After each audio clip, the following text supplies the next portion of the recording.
Q open. Audio up. Carol, make sure the phone gets to standing by. 8, Flying graphic. 7, Camera 6, 2, I'm going to be coming to you 5, first. Stand by to Q mark. 4, 3, 2. Another thing we talked about years ago, Father Frank, this was, many years ago we talked about.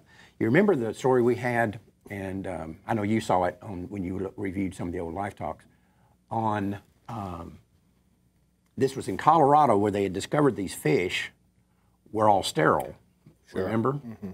And they were looking for the ecological reason that this had occurred.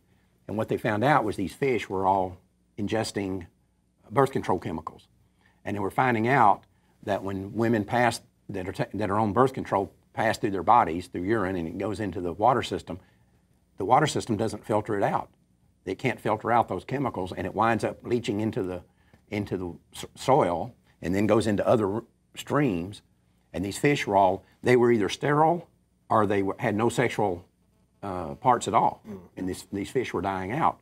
And frogs. I remember that. Frogs. Mm-hmm. Now there's a new thing out that's showing, a new study out in Canada, where they're saying that they're finding the same thing up there, and that there's certain minnows in streams up there now are extinct because of birth control chemicals. Now, if this can do this after it's gone through a woman's body, gone through her kidneys, exited as urine, been through the water system, been cleaned up, leaches into the dirt, goes through the dirt, gets into another stream, and then it causes the species to go extinct. What does it do to the woman who takes it to begin with? Well, and sadly, I think that's what I'm seeing with my generation is so many women who are completely healthy are infertile and struggling to get pregnant, and it's because they've basically tricked their body for 10 years with a class 1 carcinogen that they got on when they were 15 years old because they had migraines or acne. And tell me where else a doctor can just prescribe this like Band-Aid medication that we're okay with it. You know, we're so hypersensitive to them overprescribing Ritalin or something like this, but with hormonal birth control, it's one of those better safe than sorry, just put this whole generation of young women on it. Now they're finding they can't get pregnant. And the really cool thing is Ricky Lake, who did a documentary recently called The Business of Being Born, which is all about the hospital system and natural home birth. She is now taking on birth control, and she's very, I would say, secular in the way she's looking at it, but she's also very holistic and crunchy. So they're going to be documenting all the different ways that birth control truly affects women's fertility. I think it's one of those issues that, like I said, people just stamp a Band-Aid on it of birth control, and they don't really think of the long-term effects that it's going to have when you are treating your body and your fertility like a disease. Well, I didn't know until, and I brought it up with Renee here some time ago.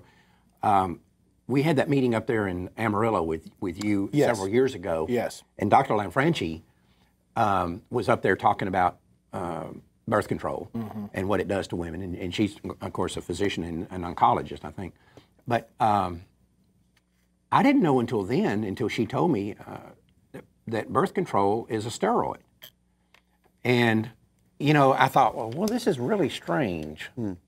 If we go into high schools and you got high school boys, you got 2 boys that are playing, if your kids were taking steroids, they'd be out, right? Right.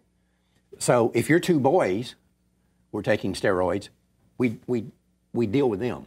But right down the hall, if the cheerleaders are taking steroids and birth control pills, the school will give them to them.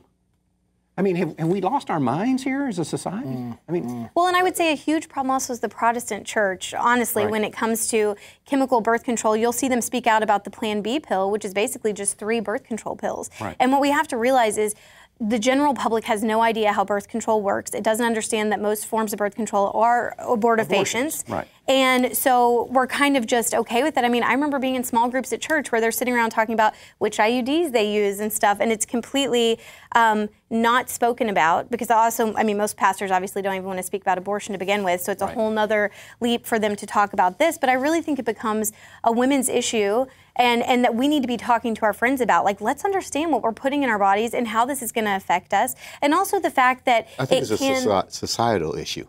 Absolutely. Not just a woman's issue. Absolutely. It's having an adverse impact on our demographics. And I think what this study has shown, Mark, is nature is saying to us, you continue to play around with this birth control, you'll go extinct. Yeah. That's the bottom line. I'm thinking about that. What message is coming back to us from these minnows and these fish and all that stuff? Right. It's not a good message. And what's the first thing we send to third world countries is chemical birth control. That's right. There are 62 million women in this world that are from childbearing ages, and 62% of these women are on birth control. I read an article, and they were blaming it on cattle, on the milk production, the estrogen in the water, and on landfills and chemicals and... But not birth control. Not birth control. No, yeah. It's not birth control.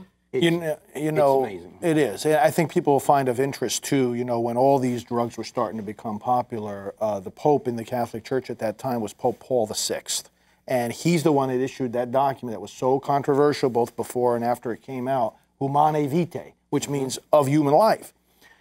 Just a few weeks ago, Pope Francis beatified Pope Paul VI, which is like the step right below becoming a saint, and he eventually will be declared a saint. And this is significant because when the Catholic Church does that, it's putting an exclamation point on what that person, not only the way they lived their life, but in this case, what they taught. And so that document is now more important than ever. And he predicted in that document all the negative effects that would come about from these birth control drugs. Right, yeah. Yeah, the information is there. We just need, Mark, for you to do a documentary. And let's get it out in the public square. I'm not laughing. I know you're not laughing. Add that to the list. Add that to the list. Add that to the list. Things I got to do. Yeah. Unfortunately, we're out of time. Thanks for being with us, and don't ever forget, Life Dynamics is not here to put up a good fight. We're here to win, because winning is how the killing is going to stop. We'll see you in December.